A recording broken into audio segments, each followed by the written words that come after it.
The story began, like many others, with trust. Sergey and I had been friends for over 10 years. We went through school, college, our first jobs, and even our first serious relationships together. He was always the life of the party, a person who could cheer up even the darkest day. But he had one weakness: gambling. At first, it was just friendly bets on football matches, then card bets, and then he got carried away with bookmakers. At first, I didn't attach any importance to it. Well, so what? The guy is having fun. But then he started asking for money on loan. At first, small amounts, for sure, as he said. I gave it, of course. He was a friend. He promised to return it with interest, and I believed him. But every time the repayment deadline approached, there was a reason: either the bet didn't win, or he just missed it, or he simply forgot.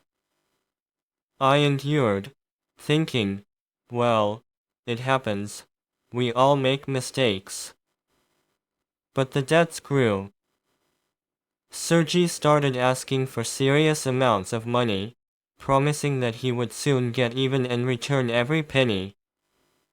I started to feel like I was being used. Every time I reminded him about the debt, he would either joke about it or start telling me how unlucky he was and that he would soon fix everything. I believed him because he was my friend. But at some point, my faith ran out. One day, I realized that I couldn't go on like this. My own finances were starting to suffer, and Sergey didn't even seem to notice. He continued to live his life as if nothing was happening. I tried to talk to him seriously, but he just waved me off, saying that I was being overly dramatic. That was the last straw. I didn't want to go to extremes, but I didn't see any other way out. Through my friends, I found people who could convince Sergey to return the debt. They weren't the most pleasant people, but I was ready for anything.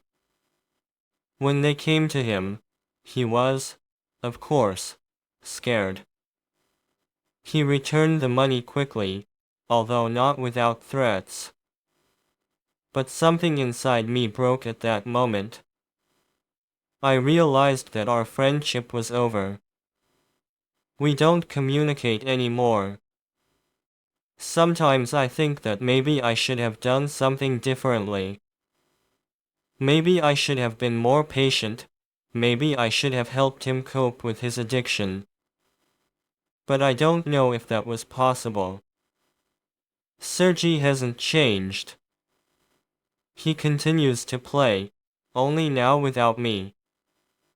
And I am left with emptiness inside and a question: what if I had done something differently? Several months had passed since I had severed all ties with Sergey. He had returned the money, but the bad feeling remained. I tried not to think about him, focused on work, on my own affairs. But sometimes, especially in the evenings, when I was alone, thoughts of our friendship returned. I caught myself running through different scenarios in my head. What if I hadn't hired those people? What if I had tried to help him instead of just cutting off all the ends? One evening, when I was sitting at a bar after work, a stranger approached me. He was wearing a dark coat, his face hidden by the shadow of his cap. I immediately felt the tension. He sat down next to me without asking permission and said, "Do you know that your friend Sergey is in trouble?" I frowned. At first I thought it was some kind of joke or provocation, But the stranger's gaze was serious. What trouble? I asked, trying to remain calm. He's not the only one who owes you. There are people who aren't as patient as you. They want their money, and they're going to get it. At any price. A strange feeling came over me. On the one hand, I didn't want to have anything to do with Sergey anymore. On the other hand, this was the man with whom I shared the best years of my life. I couldn't just brush it off. Why are you telling me this? I asked. The stranger chuckled. Because you seem to be the only one who can still help him. Or at least try. He left a business card on the table and left without saying another word. The card had a phone number and the address of some underground club. I stared at it for a long time, torn between my sense of duty and the desire to just forget about this whole story. The next day, I finally decided to call. A man with a hoarse voice answered. He said that Sergey owed me a large sum, and if I wanted to help, I should come to the club that evening. I hesitated, but eventually agreed. The club turned out to be a place where those who lived on the edge gathered. Dark rooms, the smell of cigarettes and alcohol, people with empty eyes. I was led into a separate room where a man in an expensive suit was sitting at a table. It was the one Sergey owed. Are you here to pay for your friend? He asked, not looking at me. I'm here to understand what's going on, I answered. He chuckled. Your friend didn't play by the rules. He thought he could fool everyone. But that's not how it works here. I realized that the situation was more serious than I thought. Sergey didn't just owe money, he got into dangerous games. And now I had a choice, leave and forget about him, or try to help, risking myself. I didn't know what to do. On the one hand, I no longer felt obligated to him. On the other, this was the man with whom I had shared so many years. Maybe I could try to pull him out of this hole, even if he didn't deserve it. But what if it was too late? What if I myself was caught up in this game, with no way out? The story was left open. I stood at the threshold, not knowing whether to step forward or turn and leave. I stood in the dimly lit room, feeling the weight of the decision pressing on my shoulders. The man in the suit seemed to read my thoughts. He slowly raised his head and looked at me, his eyes cold as ice. So, have you decided? His voice was calm, but there was a threat in it. I took a deep breath, trying to collect my thoughts. How much does he owe? I asked, although I was already afraid to hear the answer.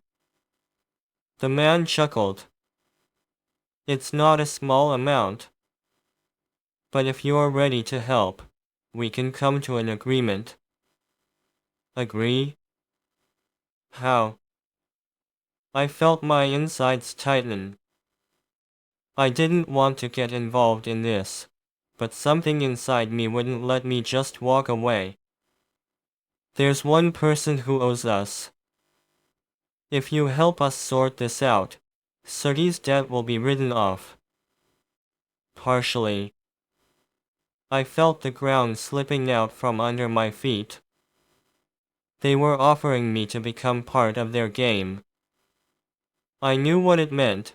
If I agreed, I would never get out of this clean. But if I refused, what would happen to Sergey. Why me?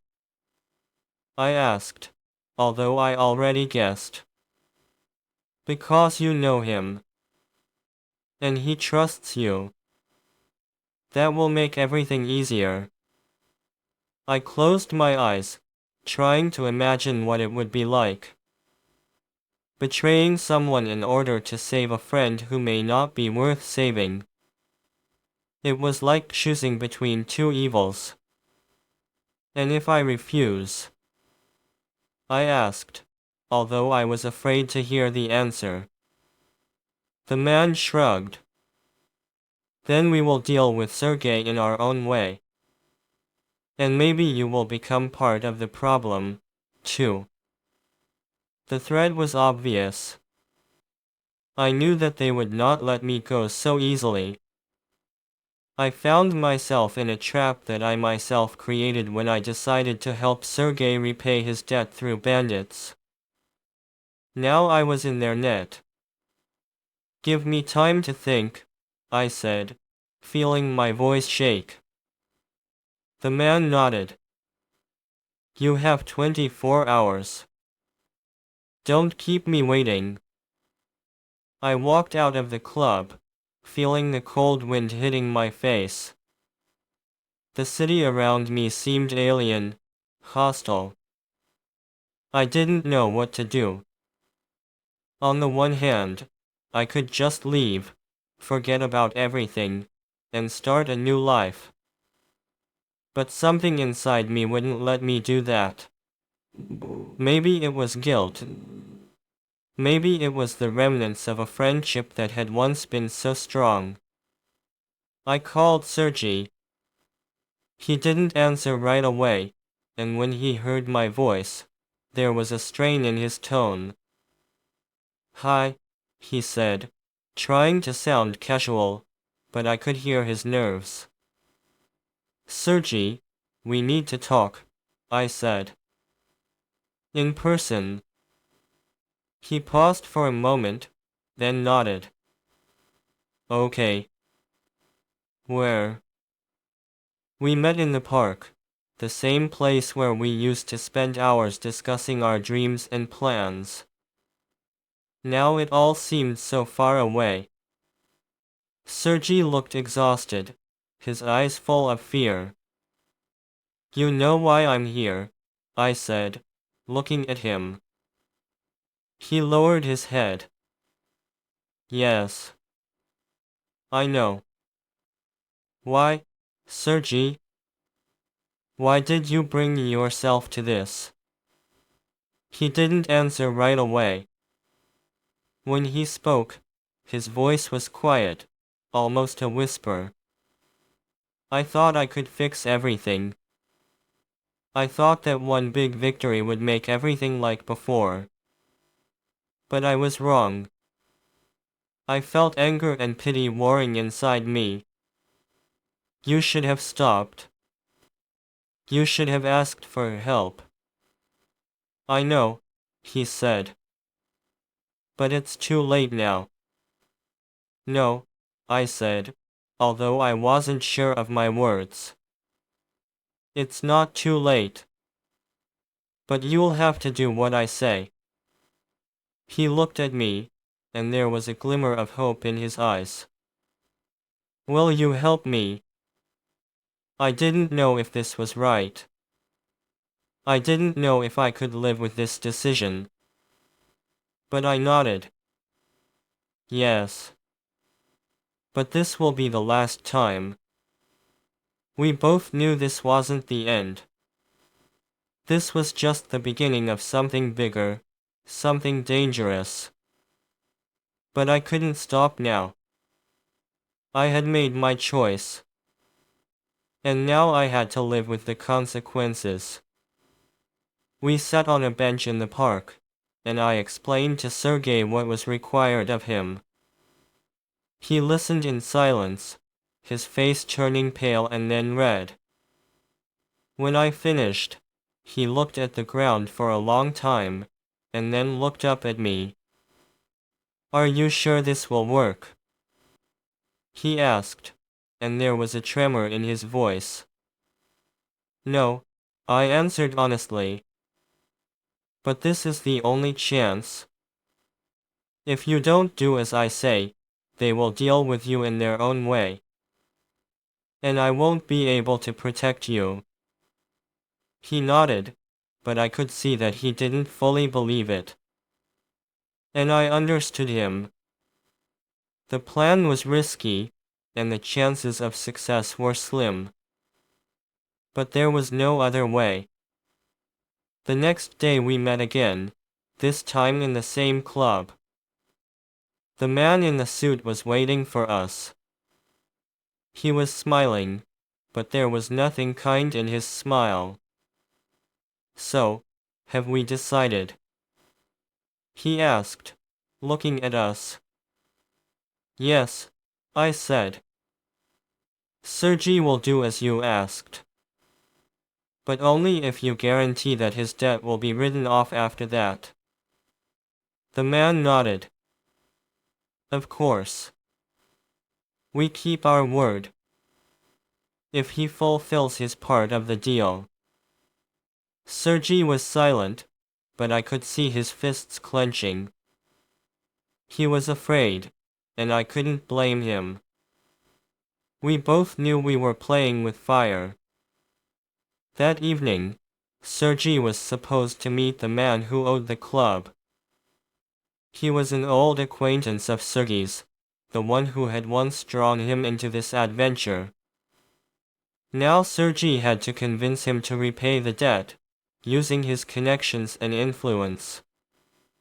If it worked, the club would be pleased, and Sergey would be left alone. If not, I tried not to think about it. I waited for him in the car not far from the meeting place. The minutes dragged on like hours. I looked at my watch, listening to the ticking of the hands, and felt anxiety tightening in my throat. What if something went wrong? What if Sergey failed? What if he tried to escape? But an hour later he came out of the building. His face was pale, but he nodded to me, letting me know that everything had gone well. I breathed a sigh of relief, but only briefly. We both knew that this was not the end. The next day, the man in the suit called me. Your friend made it, he said. The debt is written off. But remember, if he starts playing again, we will not be so lenient. I thanked him and hung up. Sergei sat across from me, his hands shaking. Is this the end? He asked. For you, yes, I said. But for me, I don't know. He looked at me, and in his eyes I saw something I had not noticed before. Shame. I'm sorry, he whispered. I didn't mean to drag you into this. I wanted to say that it was okay, that we were friends and should help each other. But the words stuck in my throat. Instead, I just nodded. We never saw each other again after that. Sergey disappeared from my life, as if he had never existed. I don't know what happened to him. Maybe he started a new life. Maybe he fell back into his old ways. I didn't want to know. But I knew one thing, I couldn't be the same person anymore. This story had left a mark on me that could never be erased. And every time I passed that park where we once dreamed of the future, I felt something squeeze inside me. Maybe one day I'll be able to forgive him. Or myself. But for now, I'm just living with it. And trying to move on. Several months had passed since I had last seen Sergey. Life seemed to be returning to normal. Work, home, occasional meetings with friends, everything was going on as usual. But inside, I felt that something had changed. That incident had left a mark that wouldn't go away, no matter how hard I tried to ignore it. One evening, as I was walking home, an unfamiliar number called me. I almost didn't pick up the phone, but something made me answer. "Hello," I heard a voice I recognized immediately. It was Sergey. His voice was quiet, almost a whisper, and there was a sense of anxiety in it. "Sergey?" I asked, not believing my ears. "What happened?" "I need your help," he said. I'm in trouble." I felt my heart sink. "Again?" "Sergey, I told you I can't take it anymore." "It's not about the money," he interrupted. "This is more serious. Please, just hear me out." I sighed, feeling the old wounds begin to ache again. "Talk." He told me that after our last meeting, he had indeed tried to start a new life. But old habits had gotten stronger. He had started gambling again, and had gotten into debt again. Only this time, he had gotten involved with people who did not forgive mistakes. Now he was being hunted, and he didn't know where to run. "Why are you calling me?" I asked, although I already knew. "Because you're the only one I can trust," he said. "And because I know you can help." I closed my eyes, feeling anger and pity warring inside me. "Sergey, I can't get myself into this again." "You got yourself into this situation." "I know," he whispered. "And I'm not asking you to save me. Just help me disappear. Give me a chance to start over." I was silent, torn between wanting to help and being afraid of getting caught up in his problems again. But eventually I realized I couldn't just leave him. Not now. "Okay," I said. "But this is the last time. And you have to do everything I say." He agreed, and we agreed to meet in a secluded place on the outskirts of town. When I arrived, he looked even worse than last time. His eyes were full of fear, and his hands were shaking. "Thank you," he said when I approached. "I knew you wouldn't leave me." "Don't thank me yet," I replied. "First, I need to figure out how to get you out of this." We got into the car, and I drove him to a safe place, an abandoned house outside the city that once belonged to my uncle. He could hide there until I figured out what to do next. But I knew that this was only the beginning. The people who were hunting Sergei would not stop. And if they found out that I was helping him, I would become a target too. I felt the weight of responsibility falling on my shoulders again. But now I understood that this was my choice. I could leave, but I stayed. And now I had to live with the consequences of this decision.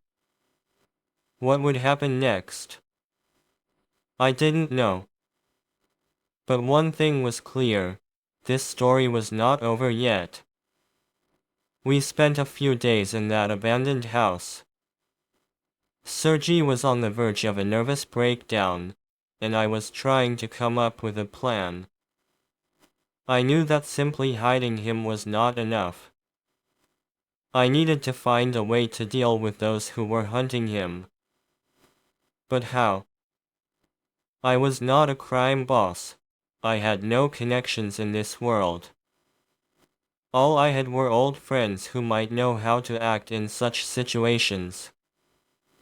One of them, Andrei, used to work in law enforcement. He left after a scandal, but he still had connections. I called him, explained the situation, and he agreed to meet. We met in a cafe on the outskirts of the city. Andrei listened to me without interrupting, and then was silent for a long time, looking out the window. Do you understand what you're getting into? He finally asked. Yes, I answered. But I can't just leave him. Andrei nodded. Okay.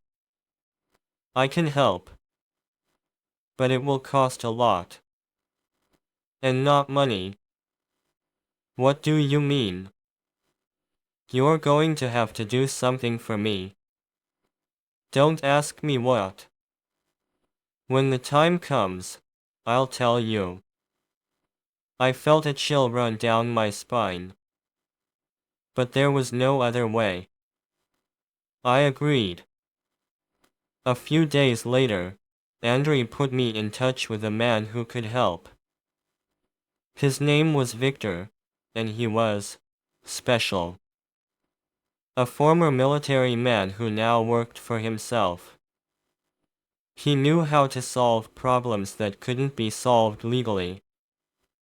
We met with Victor in the same abandoned house. He looked Sergey over, as if evaluating merchandise, and then turned to me. Are you sure you want to do this? He asked. Because there's no turning back.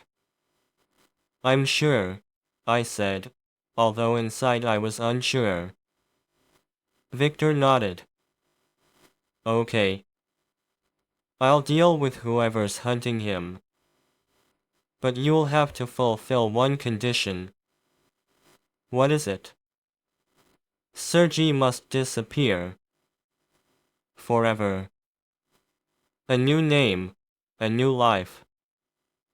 And you must never contact him again. I looked at Sergey. He sat with his head down, and I could see him shaking. He knew this was his only chance. Okay, I said. He agrees. Victor nodded and walked away, leaving us alone. Sergey looked up at me. Are you sure this is right? He asked. No, I answered honestly. But it's the only way. He nodded, and I saw gratitude in his eyes.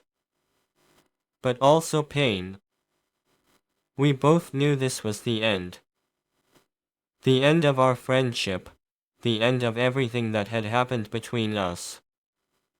A week later, Victor told me that the problem was solved. Those who were hunting Sergei were no longer a threat. But the price was high.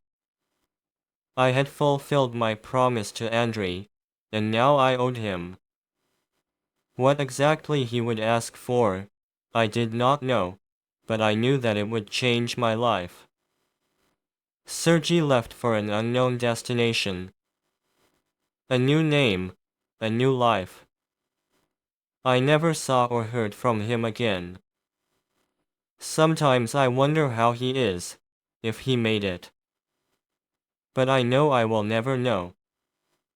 And I stayed. With a heavy heart and a question of whether I did the right thing. But it didn't matter anymore. The story was over. Or maybe a new chapter had just begun. Several months had passed since Sergei had disappeared. Life seemed to be returning to normal, but I felt that something inside me had changed forever. The weight of what I had been through did not let go. I became more withdrawn, saw my friends less often, and was alone more often. Andrew had not yet reminded me of his condition, but I knew that sooner or later he would call. And I was afraid of that call. One evening, when I was sitting at home and trying to distract myself by sorting through old photographs, there was a knock at the door. I became wary. Unexpected guests at such a time are always alarming. I went to the door and looked through the peephole.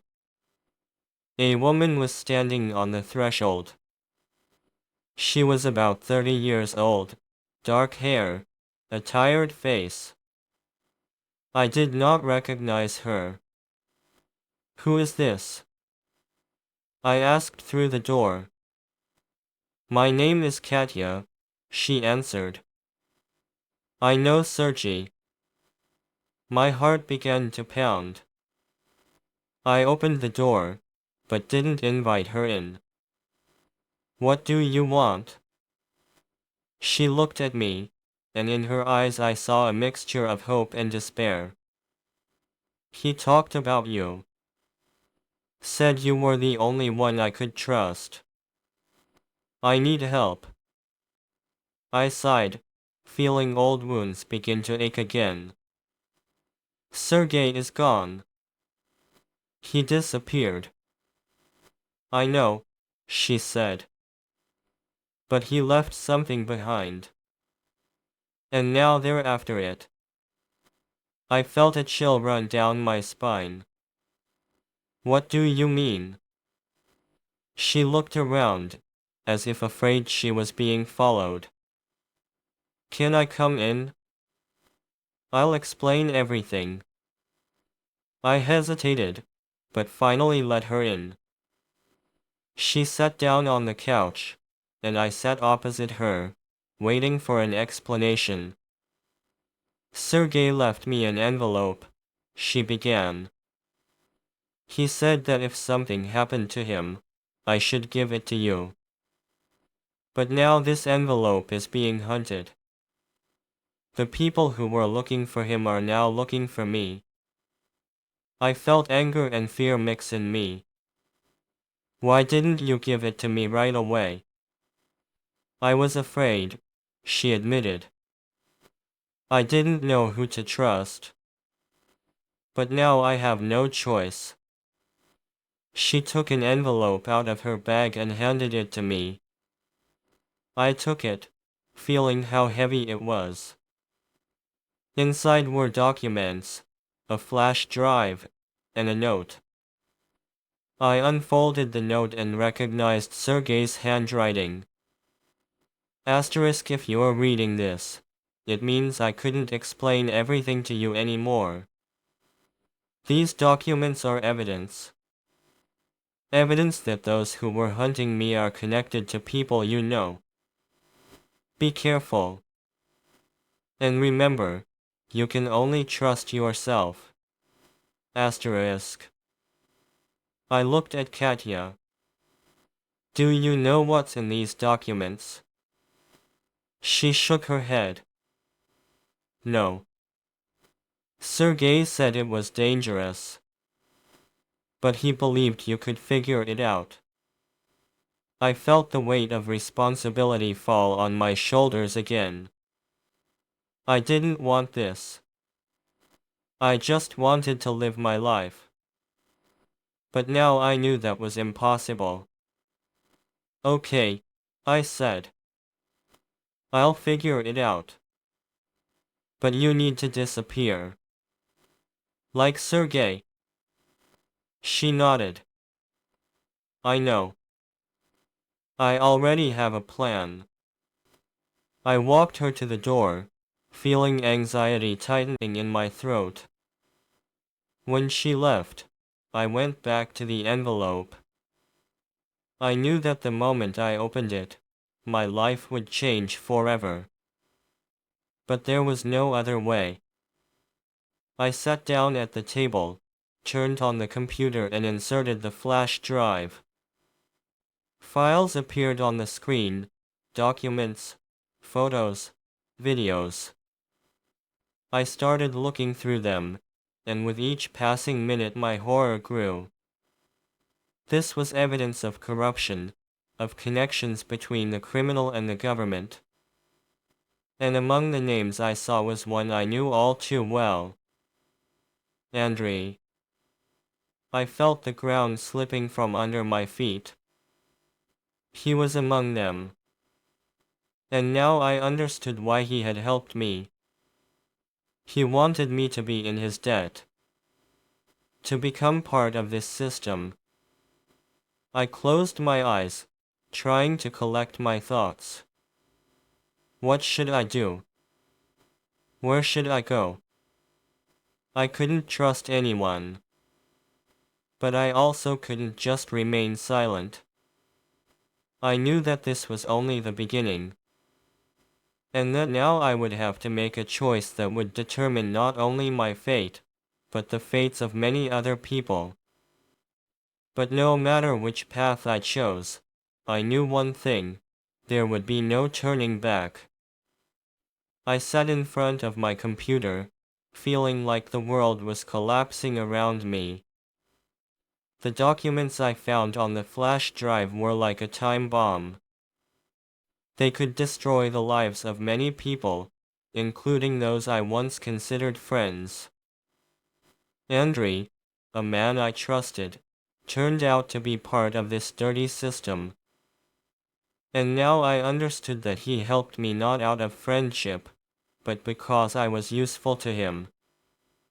I closed the laptop and leaned back in my chair, trying to calm my thoughts. What should I do? I could destroy these documents, forget about everything and try to live on. But I knew that was impossible. The truth I held in my hands was too important to hide. But who could I trust it to? I thought about Katya. She said that she had a plan. Maybe she knew what to do. I found her number in my phone and called. She did not answer right away, but when she heard my voice, I felt hope in her tone. Have you looked at the documents? She asked. Yes, I replied. This is serious. Very serious. Do you know what to do about it? She paused, then said, There's someone. A journalist. He's working on an investigation into corruption in our city. If we give him these documents, he might release them. But it would be dangerous. I felt my heart pound. Are you sure we can trust him? No, she answered honestly. But we have no other choice. I agreed. We agreed to meet this journalist the next day in a quiet cafe on the outskirts of town. I took the flash drive and the documents with me, feeling like every step was bringing me closer to the point of no return. The journalist's name was Dmitri. He was a man in his 40s, with intelligent eyes and a calm but wary expression. When we sat down at the table, he got straight to the point. What do you have? He asked. I handed him the flash drive and the documents. He glanced through them quickly, his face becoming serious. This is explosive, he said. If we publish this, it will cause a huge scandal. But it will also be dangerous for you. I understand, I replied. But I can't keep quiet. He nodded. Okay. I'll start working on it. But you need to be careful. Very careful. We agreed that he would contact me as soon as the material was ready for publication. I left the cafe feeling a mixture of relief and fear. I had taken the first step, but now I had to wait. And I knew that would be the hardest part. A few days later, Dmitri called me. "The material is ready," he said. "It will come out tomorrow. Be prepared for what begins." I thanked him and hung up. The next day, the article came out. It had the effect of an exploding bomb. The names I had seen in the documents were now front-page news. People who had seemed untouchable were now at the center of a scandal. But with that, the hunt began. The day after the publication, Andrei called me. His voice was cold and angry. "Did you think you could just ruin everything?" he asked. "You were wrong." I didn't answer. I knew I had to disappear now. I packed my things, took what I could, and left the city. I didn't know where I was going, but I knew I had to be far away. I'm in a different place now. A new name, a new life. But I know this isn't the end. Those I framed won't forgive me. And one day, they'll find me. But for now, I'm alive. And I did what I had to do. Maybe it was worth it. Maybe not. But it doesn't matter anymore. I lived in a small town, lost among the forests and fields. A new name, a new life, new habits. Every day I woke up thinking that today might be the day they would find me. But weeks passed, months passed, and nothing happened. I began to think that maybe I had managed to disappear forever. I found a job at the local library. A quiet, calm job that allowed me to remain in the shadows. I tried not to attract attention to myself, not to make friends, not to leave a trace. But one evening, as I was walking home, I noticed that a car was following me. A black SUV with tinted windows. My heart started pounding, but I tried not to show that I had noticed them. I turned into an alley, hoping that it was just a coincidence. But the car followed me. I quickened my pace, then ran. Behind me, I heard the sound of doors opening and heavy footsteps. I didn't look back. I knew that if they caught up with me, it would be the end. I turned the corner, ducked into the entryway and froze, pressing myself against the wall. The footsteps were getting closer. I heard them say, "Where is he? He must be around here somewhere." I held my breath. My heart was pounding so loudly that I thought they could hear it. But they passed me by. I waited a few minutes until the footsteps died down, and only then did I leave the entryway. I knew that this was only the beginning. They had found me. And now I had to disappear again. I returned home, packed my things and left through the back door. I had a plan. I knew where to go. On the outskirts of town there was an old abandoned house where I could hide for a few days until I figured out what to do next. But when I approached the house, I saw that the light in the window was on. I stopped, feeling fear squeezing my throat. Someone was inside. I came closer and looked into the window. Katya was sitting inside. I couldn't believe my eyes. I opened the door and walked in. She looked up at me, and I saw a mixture of relief and fear in her eyes.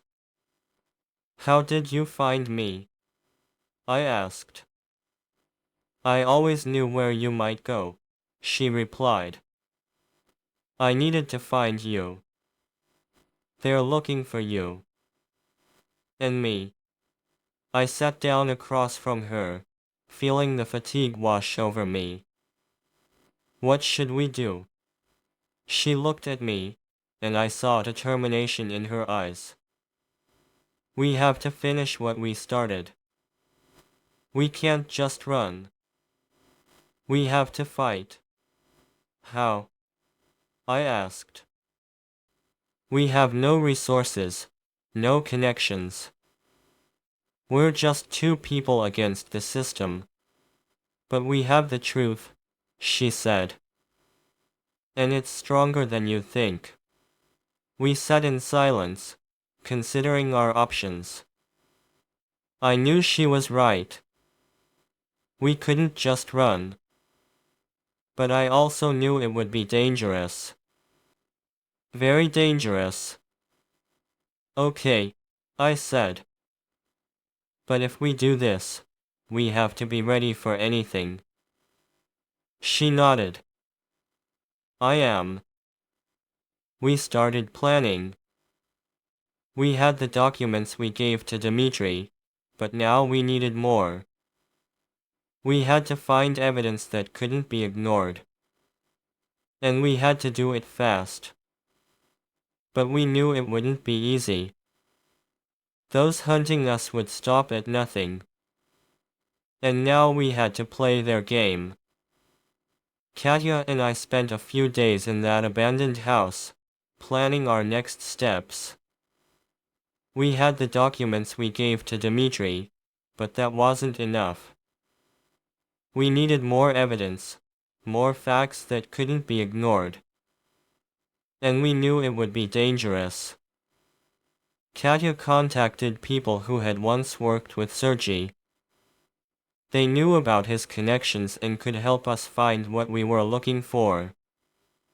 But every contact was a risk. Every step could lead to us being discovered. One evening, we received a message from one of these people. He said that he had information that could be useful to us, but he would only agree to meet in person. We knew it could be a trap, but there was no other way. We agreed to meet at an old warehouse on the outskirts of the city. As we drove up, I felt anxiety constricting my throat. The warehouse was dark and quiet, and this only increased my anxiety. We went inside, and there was a man waiting for us. He was wearing a dark jacket, and his face was hidden by a hood. He looked at us and said, "You have 5 minutes." Katya stepped forward. "What do you have?" He took a flash drive from his pocket and handed it to her. "This is everything you need. But be careful. This could ruin the lives of many people." I took the flash drive, feeling how heavy it was in my hand. "Why are you helping us?" He chuckled. "Because I'm tired of this system too. But remember, if you use this, you will become a target." We thanked him and left. When we returned to the house, I inserted the flash drive into the laptop. Files appeared on the screen: documents, photos, videos. It was evidence of corruption, connections between the criminal and the authorities. And among the names I saw were those who seemed untouchable. We knew this was our last hope. But we also knew it would be dangerous. Very dangerous. We contacted Dmitri and gave him the new documents. He said it would change everything. But he also warned us that once published, we would become targets. The next day, the article came out. It was a bombshell. The names I had seen in the documents were now on the front pages of newspapers. People who had seemed untouchable were now at the center of a scandal. But with that, the hunt began. The day after the publication, Andrew called me. His voice was cold and angry. "Did you think you could just ruin everything?" he asked. "You were wrong." I didn't answer. I knew I had to disappear now. I packed my things, took what I could, and left the city. I didn't know where I was going, but I knew I had to be far away. I'm in a different place now. A new name, a new life. But I know this isn't the end. Those I set up will never forgive me. And one day they will find me. But for now I am alive. And I did what I had to do. Maybe it was worth it. Maybe not. But it doesn't matter anymore. I found refuge in a small village lost in the mountains. There was no internet, almost no connection to the outside world. I lived in an old house that I rented for cash, trying not to attract attention to myself. Every day I woke up thinking that today might be the day they would find me. But weeks, months passed, and nothing happened. I began to think that maybe I had managed to disappear forever. But one evening, as I sat on the porch watching the sunset, I heard the sound of an engine. I looked up and saw a car approaching the house on the road. It was a black SUV with tinted windows. My heart began to pound, but I tried not to show that I noticed them. The car stopped and two men got out. They were dressed in dark suits, and their faces were hidden by sunglasses. They approached me, and one of them said, "We're looking for you." I felt fear squeeze my throat. "Who are you?" "We are the ones who can help," he replied. "But first, you must answer a few questions." I hesitated, but I knew I had no choice. I nodded and invited them inside. They sat at the table, and one of them pulled out a folder of documents. He opened it and began asking questions. They knew everything about me, about Sergey, about Katya, about the documents we had given to Dmitri. They even knew where I had been hiding all this time. "What do you want?" I asked when they had finished. "We want you to help us," one of them said. "You know too much. And now you can use that knowledge to help us." "Help you? How?" "There are people who want to destroy this system from within. And you can become a part of it." I looked at them, feeling a mixture of hope and fear fighting inside me. "Why should I trust you?" "Because you have no choice," he replied. "If you don't help us, they'll find you. And then it'll be too late." I knew he was right. I had no choice. But I also knew it would be dangerous. Very dangerous. "Okay," I said.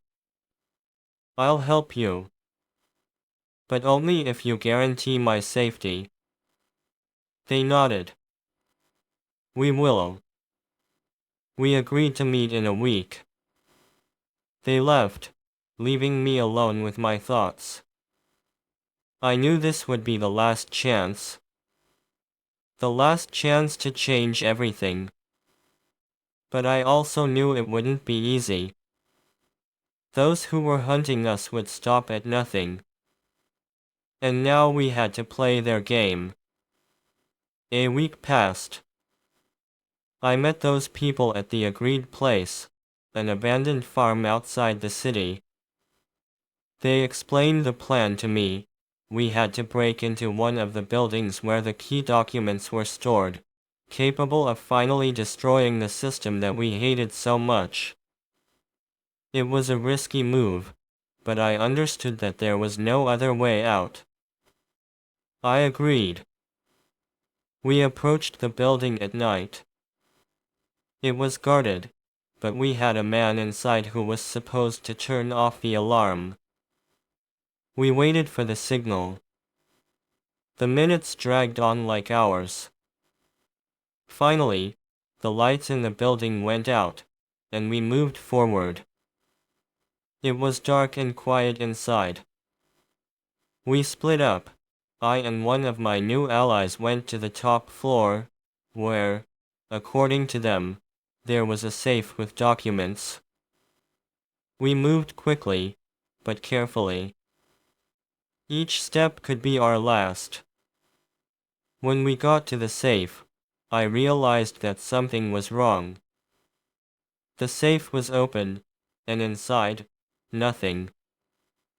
Emptiness. I turned to tell my partner, but he was already standing there with a gun pointed at me. "Sorry," he said. "But you were just bait." I didn't have time to say anything. A shot rang out, and I felt a hot wave of pain shoot through me. I fell to the floor, feeling consciousness slip away. The last thing I saw was his face, cold and emotionless. I woke up in the hospital. I was found by security guards patrolling the building. They called an ambulance, and I was taken to the hospital. The bullet had passed within inches of my heart. The doctors said I was lucky. The police came to see me. They asked questions, but I kept quiet. I didn't know who to trust. One of them could be part of the very system I was trying to destroy. A few days later, Katya came to see me. She looked exhausted, but alive. She told me that after the documents were published, they tried to find her too, but she managed to escape. She was shocked to learn that I had survived. "What now?" she asked. "Now, we start over," I answered. "But this time we will be smarter." We knew that the fight was not over. The system was strong, but we were not going to give up either. We had evidence. We had the truth. And now we knew that even in the darkest night there is a place for hope. I left the hospital after 2 weeks. Katya and I went to another place, far away from all this. But we did not give up. We continued to work, collect information, look for allies. We knew that one day the truth would prevail. And although the path was long and dangerous, we moved forward. Because we knew that even a small spark can ignite a flame that can destroy the darkness. The story is over. But our fight is not.